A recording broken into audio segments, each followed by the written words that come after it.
Hey, welcome back, everybody. Welcome to this section on BS, Belief Systems and Lies. What a great title, right? I'd have to read a book with that title. So, just a little bit of a recap because we talked a little bit about this before. Belief systems, I call them BS for short just to remind me what they truly are. They're simply beliefs, and they're not always right. Believing something does not make it true.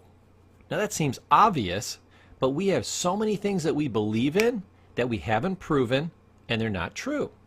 Remember we said that was part of the Zen philosophy? That if you were alone in a room by yourself and you rigorously examine things, 99.9% or higher of everything you believe, if thought over, and sometimes you have to discuss it with somebody else to get another perspective, would be found not to ultimately be true to your own satisfaction. But you believed it for so long. You defended it. You based your life on it. And this is why most people are losing at the game of life. We said there was two reasons.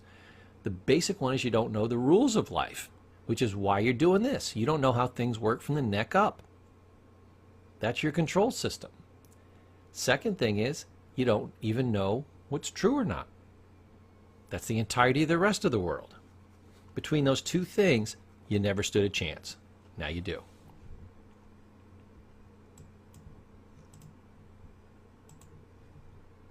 So the next concept is no matter how much you are in love with a lie, it does not make it true. And we're in love with these lies. We wrap ourselves in these lies. We make love to these lies. We hug these lies. We sleep with these lies. We're married to these lies. We are in love with our lies. We will defend them. We will give up our life for our lies. What do you think a kamikaze is? They gave their life up for something that was very likely a lie. An absolute lie. So, how do we get past this? We need to learn ways to counter our own BS, our belief system. Not questioning what you believe is called delusion. You're literally in a state of illusion.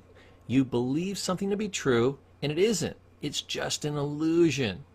If something appears to be something, but it isn't, that's an illusion.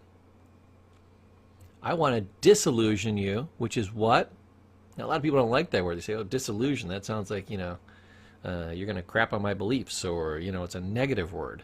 Oh, no, no, no, no. That's the major misconception. Disillusionment is the removal of illusions.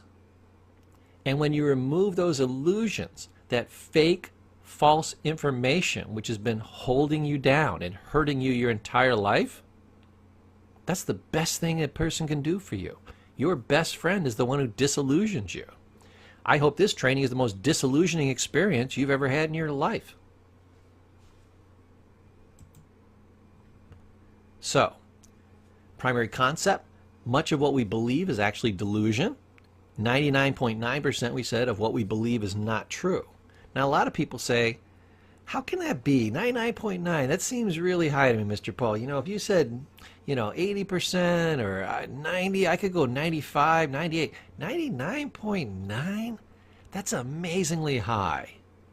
That's setting off my BS meter. Well, let's see. And I'll give you a very simple example. In physics, it's called the table problem. And the problem is, what the hell is a table? And you can get all the best scientists in the world studying this, and they can't agree on what a table is. So get all the most brilliant minds in the world, get them in a room, and they're not going to be able to figure out what a table is. And you're like, I can figure out what a table is. I'm looking right at it. It's wood. So unless that's a bad picture, you're trying to fool me. It's a wooden table, Mr. Paul. I want to thank you for coming. You've been a wonderful audience. Thanks for playing. We're done here. Everybody clap and let's go home. We know it's a wooden table. Well, you're not wrong. But that's not the ultimate truth. You're not completely right. Because a wooden table is so much more than wood. And wood isn't its ultimate thing that it actually is. So therefore, if that's not the final thing that it is, that's not what it's actually made out of, then that isn't what it is, right? That makes sense, right? If it's not what it's actually made out of, that's not what it is. So at different levels of understanding, there's different levels of reality. So the first level of reality is, hey, you got one level right, but your brain stopped. You figured, oh, it's a wooden table. I'm done. But it's also other things. Wood is biological.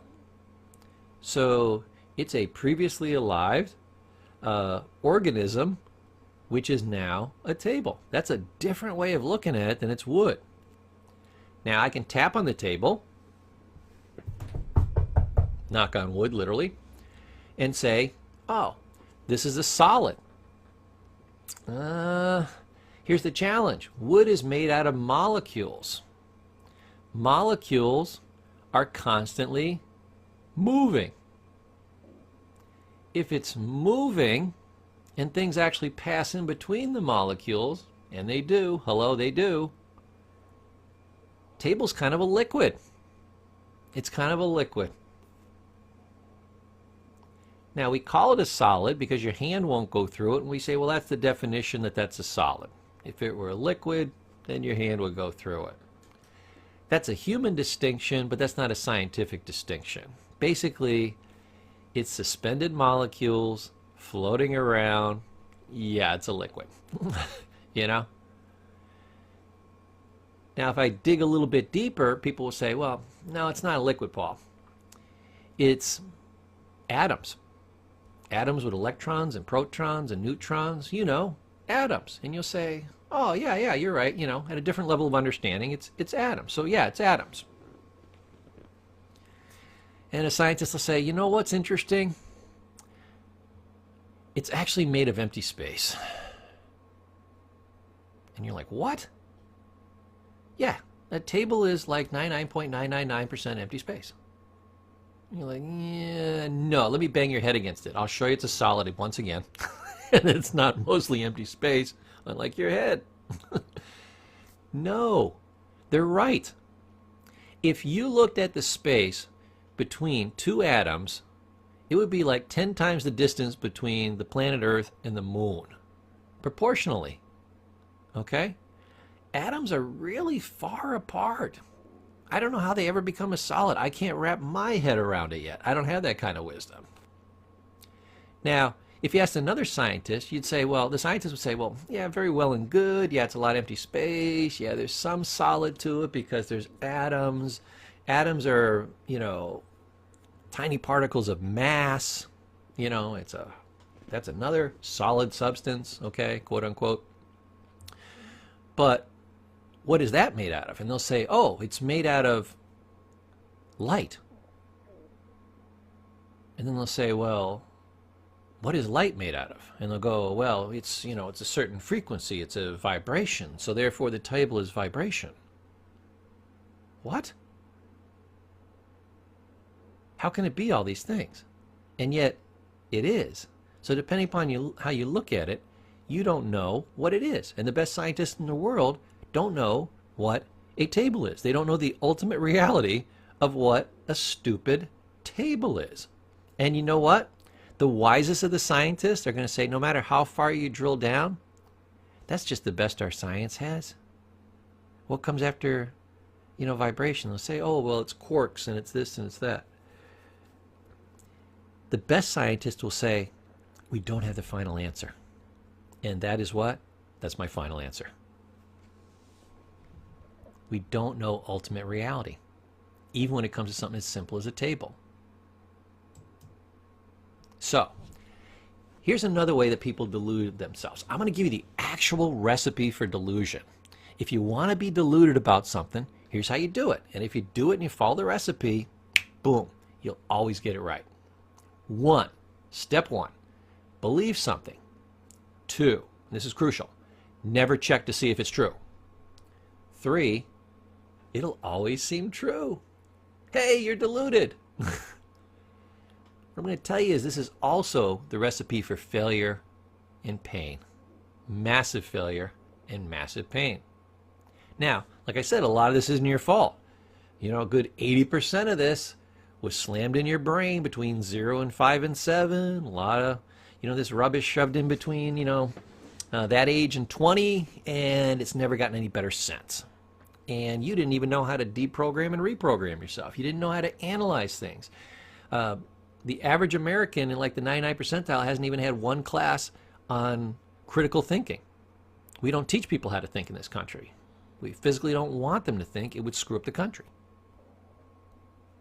So, believe something. Don't check to see if it's true. It'll always seem true. This is why the dumber somebody is, the more sure they are. Isn't that strange? The dumber somebody is, the more sure they are. Why? Because dumb people believe things easily. They believe virtually anything they hear that strikes them on a guttural level, on a gut instinct level, is true. They never check to see if it's true. That would take valuable time. They got important things to do. They got to read People magazine, keep up with the Kardashians, things like this. And it will always seem true. Why? Because they will support it. That's the next part that we're going to talk about. And I don't want you to think that only dumb people do this. The smartest, most genius people that you can ever think of do this in all kinds of areas of their life. Over and over and over again. The difference between a genius and an idiot would be the genius, 99.8% of everything they believe would be false, and the idiot, it would be, 99.99, and the average person would be 99.9. There's not much difference.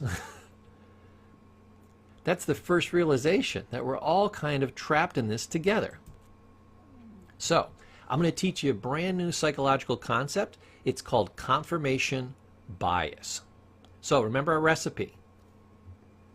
Take in an idea, and then don't check to see if it's true or not. Well, we do another version of that. We scan the environment, and we go out there, and once we have a belief, we decide we want to prove it's true. So here's how we do it. We confirm it, and here's how we do it. We scan the environment, and in the environment, there's certain things that are telling us, hey, this belief is true. And there's certain things that are telling us these beliefs are false. So, instead of being intelligent and saying, what is the ultimate truth? And let's look at the things that say it's true, and let's look at the things that say it's false, and just very rationally look at it.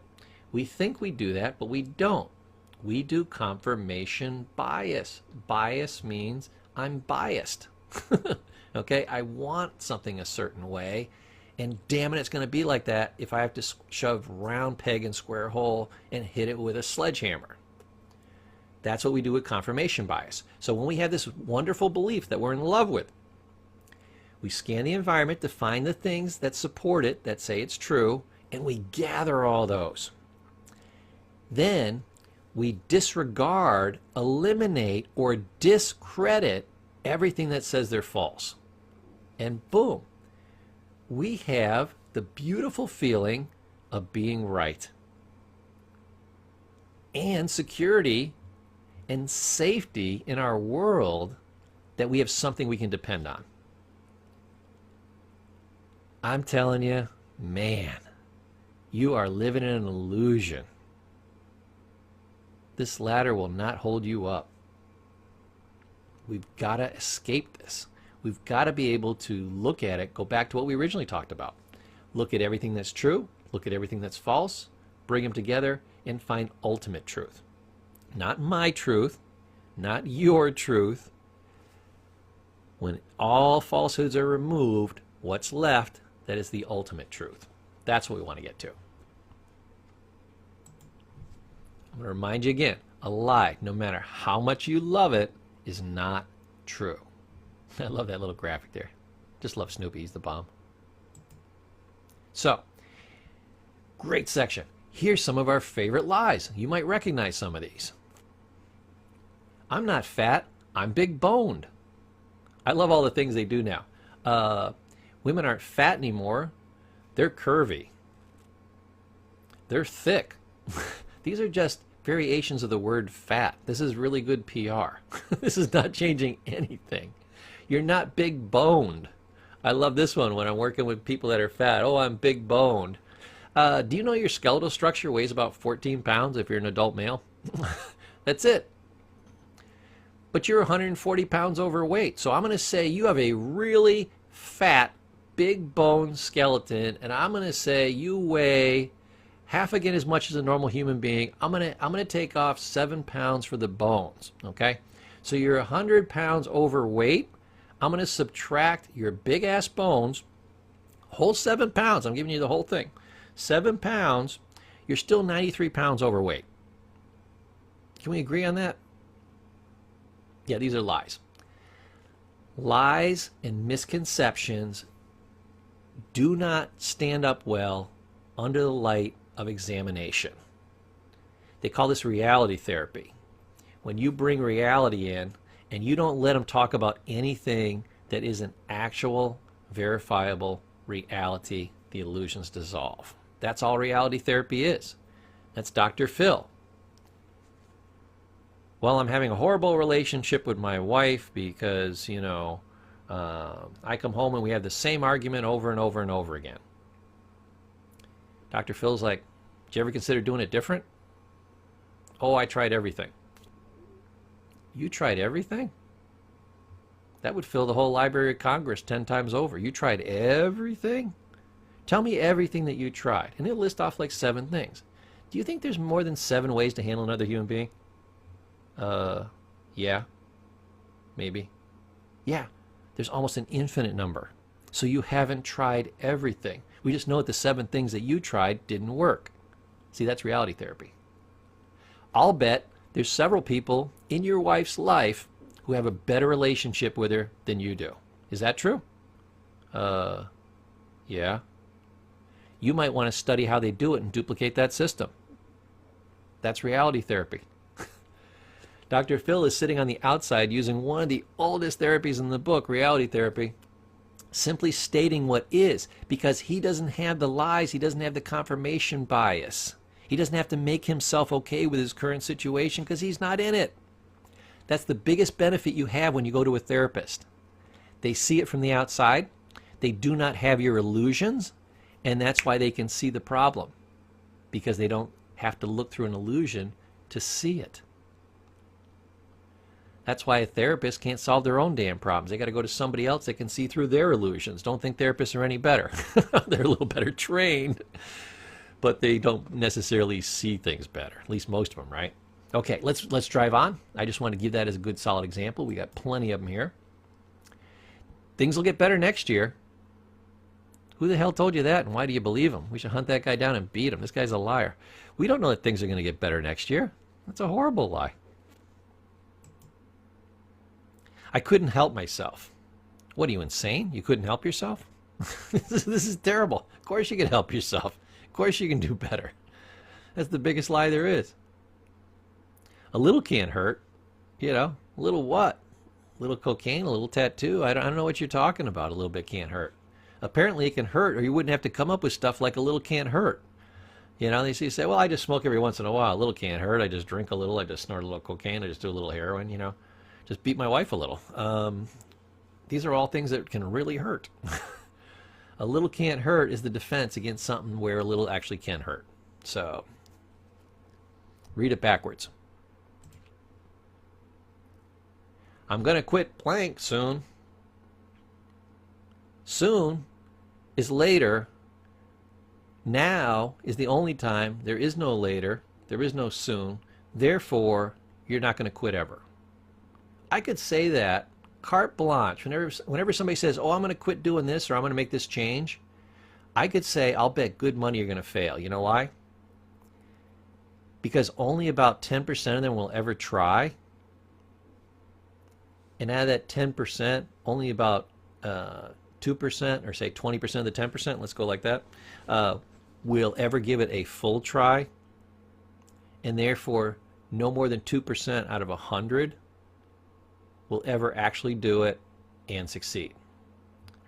Now, fully, short of mental retardation, Alzheimer's, dementia, closed head injury, some kind of industrial accident, pretty much 99 out of 100 people could have done it. 2% succeed. Why? They lied to themselves. Sorry, I got stuck in traffic. We used to laugh about this when I was teaching at university. Said, hey, we've got 5 students and they're late. I'm going to put some of the top excuses on the board, and you pick the one you think they're going to give and write it down on a piece of paper. If you get it right, you hold it up, and then we all clap for you. It's going to be awesome. Now, I'm going to give it away a little bit, but you get to pick which one you want. But the A number 1 lie is going to be I was stuck in traffic. So just keep that in mind.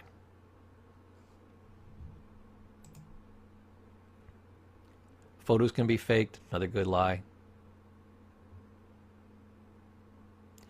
I used to always use the joke, you know, the camera always adds like 10 pounds. I think when they took my driver's license, they had like 3 of them pointed at me. I didn't know. Why didn't you know? It's your job to know. If you didn't know, is this the first time this has happened to you, or you knew? These are all lies. They're great lies. I haven't had my coffee yet. Therefore, I get to be a complete jerk to you. I get to be mean, I get to be rude, I get to be disfocused, everything else. I haven't had my coffee yet. Coffee has nothing to do with nothing, but it's a favorite lie. People love this one. So, a little bit more about confirmation bias. Simply put, we block any information which does not match our current belief system, our current BS. When we find information which supports our current belief system, we use it to support our misconceptions and biases. And remember, we're also going to use it to block out anything that doesn't support our biases. So, confirmation bias is the leading reason, one of the leading reasons, why we do not grow. Confirmation bias literally blocks new ideas and therefore growth. If I believe in a lie and I'm blocking out the truth, I can't grow. And I can't disillusion myself. I can't lighten my load. I can't become enlightened because I believe the lie. I want you to love life. I want you to love your friends. I want you to love yourself. I want you to love the very experience of life and suck all the juice out of it. But you can't do that when you're surrounding yourself with lies. Don't let your ego get in your way and make you feel bad. We feel bad when we're wrong. I do a weird thing. I love it when I'm wrong. I want to be wrong as often as humanly possible. You know why? I don't feel that finding out I'm wrong is a bad thing. Why? Because once I find out that I'm doing something wrong or believing something wrong, I can get rid of it. I'll never pass it on. I'll feel smarter for having figured it out, or being told it. I'll have new information. I know that from here forward, my life will go better because I'm working on accurate information, okay? And I can now share this accurate information with other people. I'll actually feel bad, not about finding out I was wrong, but defending the wrong idea for so long. That's the only thing you should feel bad about. And you don't have to feel bad about that. Why? You can't do better until you know better. So a lot of things you didn't know were lies. You very dutifully, with a good, kind, loving heart, spread those things out to other people thinking you were helping them, and they were wrong. I do this as a teacher sometimes.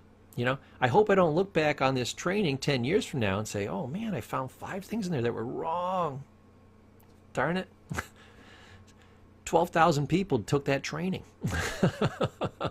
But over my time in teaching, and I've been teaching for about 12 years now, longer if you consider other things, but I will find every once in a while that a belief of mine that I've been talking about for years was wrong. And I got to correct myself. And I love to find those things out. So know that finding out that you're lying to yourself or something was wrong, that is freedom. That is power. That is growth. Not just new information. The most important information is not new information. It sounds strange because I'm teaching a class right now, right? It's not new information. It's getting rid of old lies. That'll make the biggest difference in your life.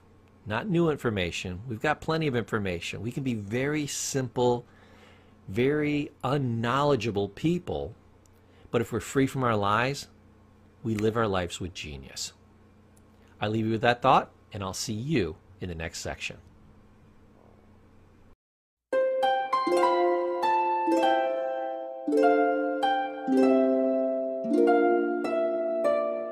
Thank you.